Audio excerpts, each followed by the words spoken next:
The Gaza Health Ministry director does say that the aid coming into Gaza from the Rafah border, quote, throws dust in the eyes of Palestinians and falls short of the needs of more than 2 million people living in the Strip. NBC's Megan Fitzgerald is in Cairo for us. The UN Relief and Works Agency say they will be forced to end their aid operations tomorrow night. If they don't get the fuel, they just can't operate. What do we know? We just heard in the White House briefing that no trucks got through today, at least as far as the U.S. is reporting. What else do we know about aid? Well, we know from folks on the ground that it is a slow-moving process of those trucks that did manage to make its way into Gaza.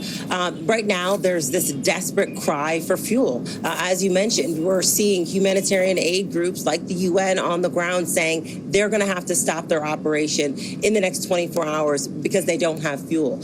We know that hospitals that are still functioning are also on a ticking time bomb before they run out of fuel as well. One doctor speaking to Reuters and saying what that looks like for his medical facility is that 55 babies could die in a matter of minutes because they're in incubators, and incubators can't operate without electricity. So this is most certainly a dire situation. There's food, there's water, there's medical supplies that are making their way into the enclave, but it's not enough.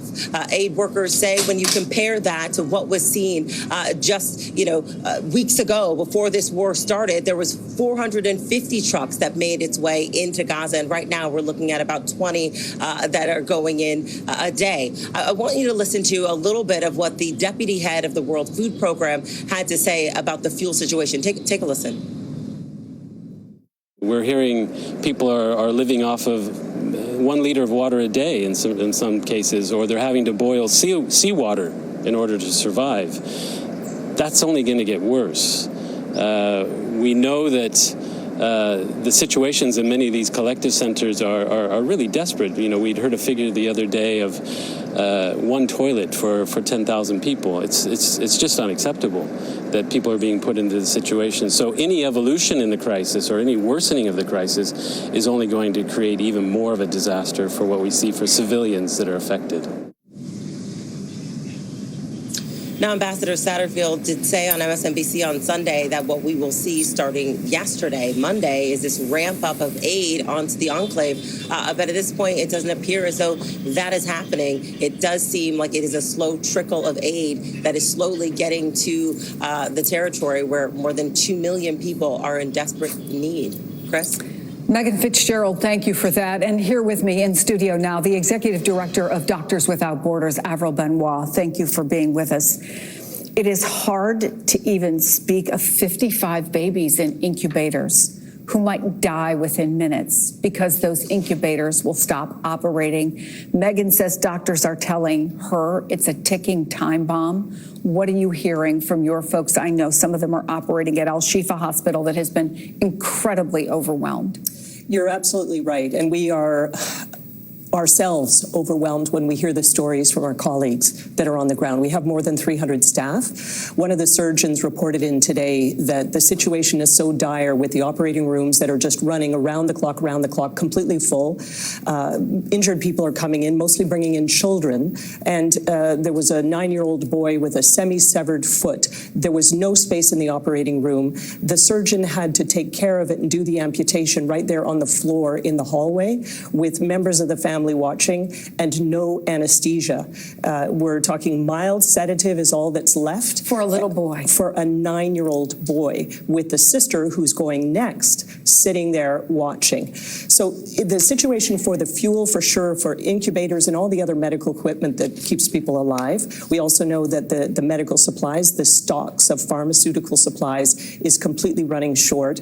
And in the midst of all of this, we have colleagues that are trying to do their best best, working wherever they can to try to alleviate suffering under absolutely dire and desperate conditions. Speaking of dire and desperate, I want to talk about thousands of pregnant women who are facing imminent births right now in Gaza. This is what the New York Times reports, that these women are being given self-delivery kits. Quote, the kits are Spartan. Each resealable plastic bag holds 1 bar of soap, a plastic sheet measuring about 40 inches by 40 inches, a pair of scissors for cutting the umbilical cord, 3 pieces of umbilical tape, 2 cotton cloths for cleaning and covering the mother and child, a pair of latex exam gloves, and an instruction pamphlet to guide women through their deliveries. The idea of birthing a baby in the middle of an active war zone with a pamphlet and some gloves is unimaginable. But is this going to increasingly be the reality? Because what few health facilities there are, what few hospitals there are, won't even be operating anymore. The trickle of aid also coming in, those trucks, is not nearly enough. So you talk about the desperation, imagine having to deliver in those conditions, also without clean water. No, let's not forget that is also an aspect. People are also experiencing other health issues. Even we heard another story of a 6-year-old who had a severe burns to a good portion of his body because people are trying to boil water on little stoves, little fires. And we always ran a burn center. We have a lot of experience with all the infection prevention control. It's really, really difficult. What we're concerned about especially is that people are going to die from things other than bombardment and the direct impacts of violence. They're going to die in childbirth. They're going to die from a lack of infection control, of antibiotics. They're going to die from even the chronic diseases that they have. They've been separated from their medications if they had to flee their homes, these medications that kept them alive. So that's one of the reasons that Doctors Without Borders, we're calling, as are all the other humanitarian organizations, to really ramp up the transfer of the supplies through that crossing zone at Rafah. We need more trucks. It has to be a lot more than the small little trickle that we're seeing now. There are the immediate medical needs, clearly. There are also psychological needs now and in the future.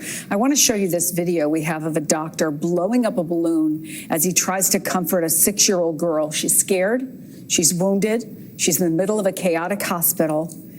What are the children facing right now? Again, what are you hearing from the hundreds of people you have heroically working under these conditions? It's always going to be a component of any work in a humanitarian crisis, but especially a conflict zone, to look after the whole needs of people, not just their physical medical needs, but the emotional, psychological needs. I can't imagine the long-term scars that just about everyone is going to be having to face and is already facing, with the anxiety of constant bombardment and that sense that nowhere is safe. So how do you reassure a child who's injured and who is well aware that nowhere is safe, that their home, their haven is gone, is destroyed? So for us, there's no question that there will be long-term repercussions on the mental health burden of these people. The work that Doctors Without Borders does is under the best of circumstances, for example, in third world countries, is extraordinary. The work that these doctors and all of you are doing now is